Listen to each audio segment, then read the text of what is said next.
My fiancé's rich family mocked my dead parents at dinner saying, "You're wearing a dead man's tie to your wedding." She didn't defend me, so I ended the.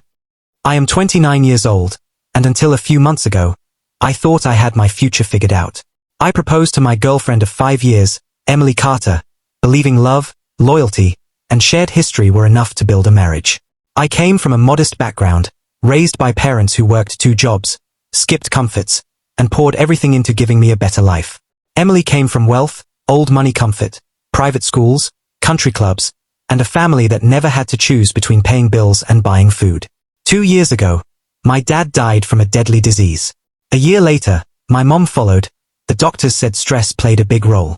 Before she passed, she held my hand and told me she was happy I had found someone.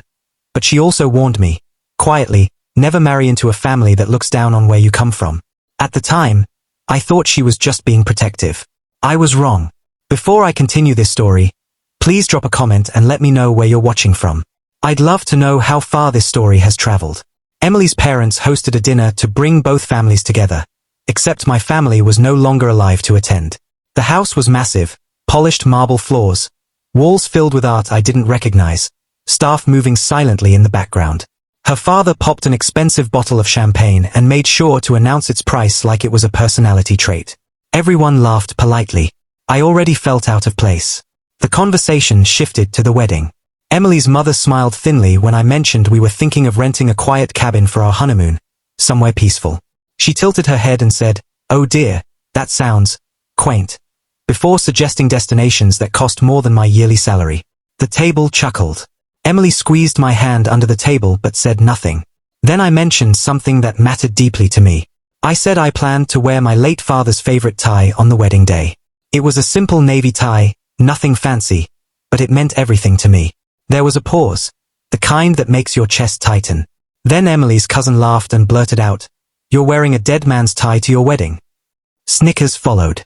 Emily's parents jumped in, calling it morbid, inappropriate.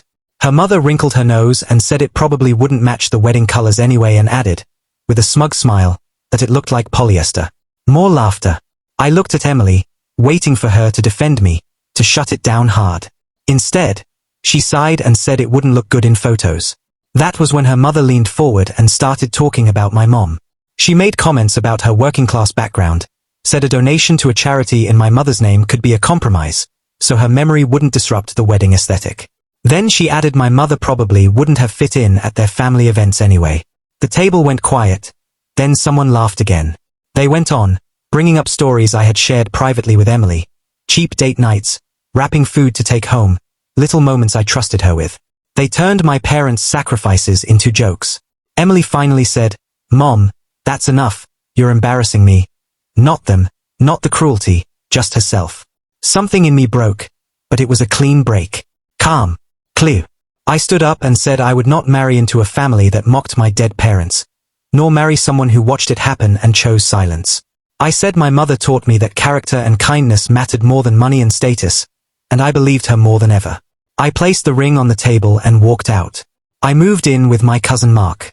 Emily called non-stop, sent long messages, handwritten apologies, voice notes crying about how she didn't mean it, how her parents were just blunt. I didn't respond. I needed space. I planned to visit my parents' graves and tell them they were right, that I finally understood. What Emily didn't know was that her family's behavior triggered something else entirely. Emily's father owned a large investment firm. During our relationship, he often bragged about his deals, sometimes asking my opinion casually, not knowing I worked in financial compliance. After the breakup, a former colleague reached out, asking if I knew anything about the Carter firm. There were whispers, audits coming. I didn't seek revenge at first. But then Emily's mother sent me a message, saying I had overreacted and embarrassed their family, and that people like me should be grateful to marry up. That message flipped a switch.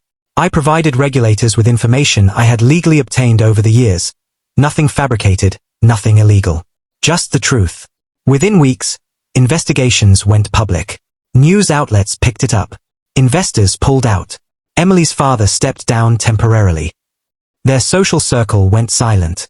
Invitations stopped coming. Emily showed up at my cousin's place unannounced, eyes red, voice shaking. She told me her parents blamed her for everything, that the wedding was cancelled publicly, that their reputation was in shambles. She begged me to talk, to fix things. I told her calmly that I had chosen my parents' dignity over her family's approval, and I would do it again. The final twist came when Emily's younger sister reached out privately. She thanked me. She said watching me walk away gave her courage to stand up to their parents for the first time. She admitted the family had always looked down on people they deemed lesser, including their own.